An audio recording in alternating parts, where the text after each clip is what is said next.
امریکہ نے ضبط کیے گئے ایرانی جہاز کو پاکستان منتقل کر دیا۔ نائب وزیر اعظم اسحاق ڈار کی تصدیق۔ کہا ایرانی عملے کو گزشتہ رات پاکستان لایا گیا۔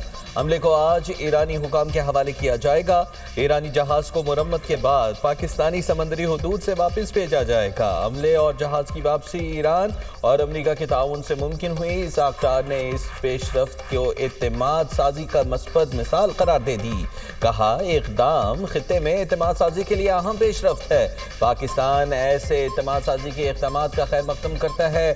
خطے میں امن کے لیے سفارتکاری کو فروغ دیتے رہیں گے۔ امن کے لیے ثالثی جاری رکھیں گے۔ بحری جہاز توسکا کو ناکہ بندی توڑنے پر 19 اپریل کو امریکی فوج نے قبضے میں لیا تھا۔ آبِ ہرمز میں پھنسے جہازوں کو نکالنے کی کوشش کریں گے۔ پروجیکٹ فریڈم کا آج سے آغاز ہوگا۔ امریکی صدر ٹرمپ کا کہنا ہے غیر جانبدار ممالک کے جہازوں کو محفوظ راستہ فراہم کریں گے۔ یہ اقدام انسانی ہمدردی کا اظہار ہے۔ جو ممالک اس تنازع میں ملوث نہیں انہوں نے ہم سے مدد مانگی ہے۔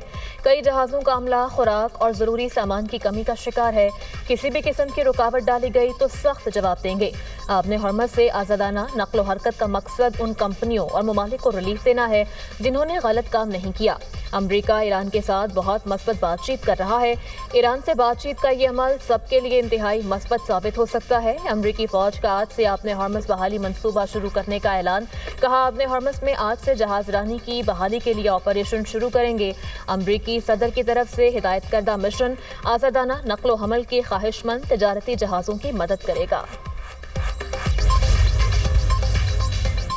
جنگ کے خاتمے کے لیے سفارتی عمل میں سست روی کا ذمہ دار امریکہ ہے۔ واشنگٹن کو اپنے مطالبات سے دستبرداری میں دشواری کا سامنا ہے۔ ترجمان ایرانی وزارت خارجہ اسماعیل بقائی کا بیان۔ کہا ایران اس وقت صرف جنگ کے خاتمے پر بات کر رہا ہے، کوئی اور معاملہ زیر بحث نہیں۔ ماضی میں امریکہ نے مذاکرات کے دوران براہ راست جارحیت کی۔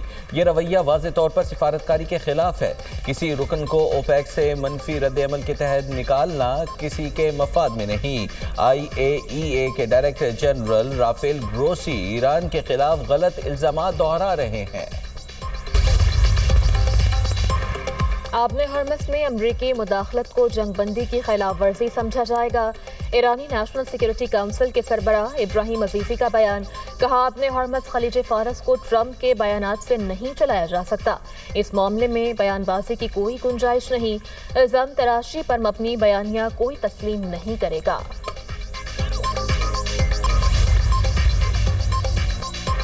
آبِ ہرمز میں بحری آمد و رفت ایرانی افواج کی نگرانی میں ہوگی۔ تمام تجارتی جہاز اور آئل ٹینکرز ہم سے رابطے کے بغیر نقل و حمل سے گریز کریں۔ ایرانی مسلح افواج نے آبِ ہرمز میں سیکیورٹی کے حوالے سے اہم ہدایات جاری کر دی۔ ایک بیان میں کہا امریکہ کی جارحانہ کارروائیاں صورتحال کو مزید پیچیدہ بنا رہی ہیں۔ آبِ ہرمز کی سیکیورٹی کو مکمل طور پر کنٹرول کر رہے ہیں۔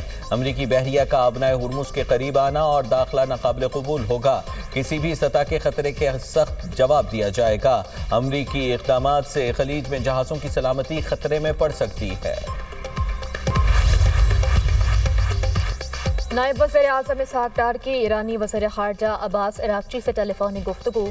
دونوں رہنماؤں نے خطے میں امن کے لیے پاکستان کی سفارتی کوششوں پر بات کی۔ ترجمان دفتر خارجہ کے مطابق ایرانی وزیر خارجہ نے پاکستان کے کردار اور مخلصانہ ثالثی کی کوششوں کو سراہا۔ اسحاق ڈار کا تعمیری روابط کے فروغ کے لیے پاکستان کے عزم کا اعادہ۔